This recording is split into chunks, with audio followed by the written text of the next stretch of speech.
Hi hello welcome back to my channel. It's me Srihan. ఈరోజు ఈ వీడియోలో రేషన్ కార్డు ఉన్న వారందరికీ దీపావళి కానుకగా మహిళలకు 2 పథకాల శుభవార్తలు ఏపీ ప్రభుత్వం ప్రకటించింది. ఆ 2 పథకాలు ఏంటి, వాటికి రూల్స్ ఏమిటి, అర్హతలు ఏమిటి, వాటన్నింటికి సంబంధించిన పూర్తి ఇన్ఫర్మేషన్ ఈ వీడియోలో తెలుస్తుంది. మీరు నా ఛానల్ని ఫస్ట్ టైం చూస్తున్నట్లయితే ప్లీజ్ లైక్ చేయండి, షేర్ చేయండి. ఇటువంటి గవర్నమెంట్ పథకాల గురించి మీకు ఇన్ఫర్మేషన్ కావాలంటే నా ఛానల్ని వెంటనే సబ్స్క్రైబ్ చేసుకోండి. అలాగే పక్కనున్న బెల్ని క్లిక్ చేసి నోటిఫికేషన్ ఆల్ అని పెట్టుకోండి. నేను వీడియో పెట్టగానే మీకు నోటిఫికేషన్ వస్తుంది. ఇప్పుడైతే మనం ఈ వీడియోలోకి వెళ్ళిపోదాం. మన ఆంధ్రప్రదేశ్ ప్రజలందరికీ, ముఖ్యంగా రేషన్ కార్డు కలిగిన వారందరికీ ఏపీ ప్రభుత్వం 2 అద్భుతమైన పథకాలను అందించబోతుంది. ఇప్పటికీ రేషన్ కార్డు ఉన్న వారందరికీ అనేక పథకాల ద్వారా ప్రభుత్వం లబ్ధి అందిస్తుంది. అయితే తాజాగా మరోసారి మహిళల సంక్షేమానికి పెద్దపీట వేస్తూ 2 కొత్త పథకాల డబ్బులను జమ చేయాలని ప్రభుత్వం నిర్ణయించింది. ఈ 2 పథకాల ద్వారా ఒక్కో మహిళకు 13,000 రూపాయల నుండి 18,000 రూపాయల నగదు రాబోతుంది. ఇప్పటికే ప్రభుత్వం అనేక పథకాలను అమలు చేస్తూ వస్తుంది.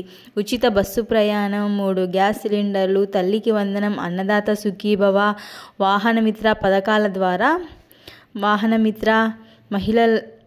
మహిళలు, రైతులు, ఆటో డ్రైవర్లు లబ్ధి పొందారు. ఇప్పుడు దీపావళి కానుకగా మరోసారి 2 కొత్త పథకాలను అందించబోతుంది. మొదటి పథకం తల్లికి వందనం. ఈ పథకం ద్వారా ఎవరైతే పిల్లలను స్కూల్ లేదా కాలేజీలో చదివిస్తున్నారో ఒక్కో తల్లికి 13,000 రూపాయల చొప్పున ప్రభుత్వం జమ చేస్తుంది. గతంలో కొంతమందికి హాజరు సమస్యలు, అర్హతల కారణంగా డబ్బులు రాలేదు. ఇప్పుడు కేంద్ర ప్రభుత్వం ఆ అడ్డంకులని తొలగించి అర్హులందరికీ డబ్బులు ఇవ్వాలని నిర్ణయించింది.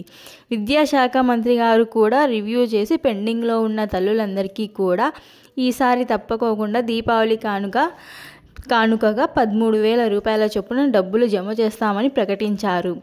అంటే దీపావళి కానుకగా అక్టోబర్ 20వ తేదీ వచ్చేలోపు, దానికంటే ముందు తేదీలలో ఏదో ఒక తేదీన జమ చేసే అవకాశం ఉంది.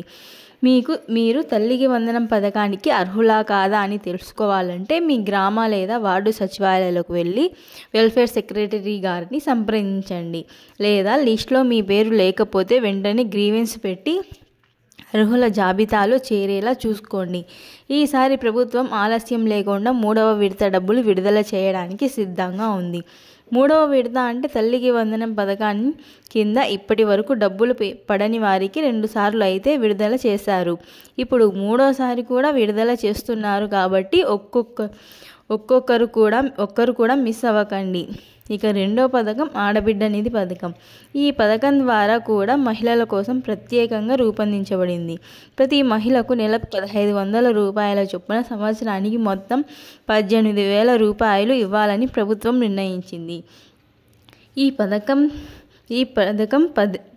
ప్రధానంగా పేద మరియు మధ్యతరగతి కుటుంబాల మహిళలకు వర్తిస్తుంది. ఎస్సీ, ఎస్టీ, బీసీ, ఈసీబీ మరియు మైనారిటీ వర్గాల మహిళలకు ఇది వర్తించనుంది. కానీ కొన్ని అర్హతలు, నిబంధనలు ఉంటాయి. ఒక నెలలో 300 యూనిట్ల కంటే ఎక్కువ కరెంటు బిల్లు వచ్చిన అర్హత ఉండదు. మీకు 4 చక్రాల వాహనం ఉంటే కూడా ఈ పథకం వర్తించదు. మీరు పట్టణాలలో 1000 చదరపు అడుగుల కంటే పెద్ద స్థలం లేదా ఫ్లాట్ కలిగి ఉన్నా కూడా ఈ పథకం వర్తించదు. అలాగే ప్రభుత్వ ఉద్యోగి అయినా కూడా ఈ పథకం వర్తించదు. ప్రతి నెల పెన్షన్ తీసుకున్నా కూడా ఇది వర్తించదు. సో దీనికి సంబంధించిన ఏ చిన్న ఇన్ఫర్మేషన్ వచ్చినా కూడా నేను మీకు వీడియో ద్వారా మీకు తెలియజేస్తాను. మరి ఇటువంటి గవర్నమెంట్ పథకాల గురించి ఇంకా మీకు ఇన్ఫర్మేషన్ రావాలంటే, ఇంకా మీరు తెలుసుకోవాలంటే వెంటనే నా ఛానల్ని సబ్స్క్రైబ్ చేయండి. ఇలాంటి వీడియోలు చాలా మందికి ఉపయోగపడతాయి కదా, తెలియని వాళ్ళకు కూడా షేర్ చేయండి స్కీమ్స్. అలాగే లైక్ చేయండి, షేర్ చేయండి, కామెంట్ చేయండి. ప్లీజ్ అందరూ చూస్తున్నారు కానీ సబ్స్క్రైబ్ చేసుకోలేదు, సబ్స్క్రైబ్ చేసుకోండి. Thank you for watching. Bye bye, Tata.